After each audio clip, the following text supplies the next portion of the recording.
First, open the Pocketful app. On the top right corner, tap on your profile icon. Now, go to the Account Details section and click on it. This will open your account details page. Here, you can view all your personal information, such as your name, date of birth, gender, mobile number, email ID, and client ID. In the Linked Accounts section, you can check how many bank accounts are connected to your account. You can also add a new one by clicking on Add Bank Account. Next, in the Segment Details section, you can see whether equity, F&O, and commodity segments are activated or not.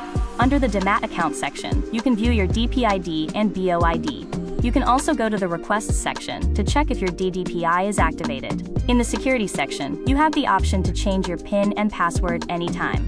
If you want to add a nominee, simply head to the Nominee Details section and update it easily. In the App Downloads section, you can download important documents like your account opening copy, CMR copy, and PAN PDF. If needed, you can also close your account by going to the Account Closure tab. And if you want to temporarily stop activity, you can use the Temporary Account Freeze option. That's everything you need to manage your account in one place. Download the Pocketful app and start trading today.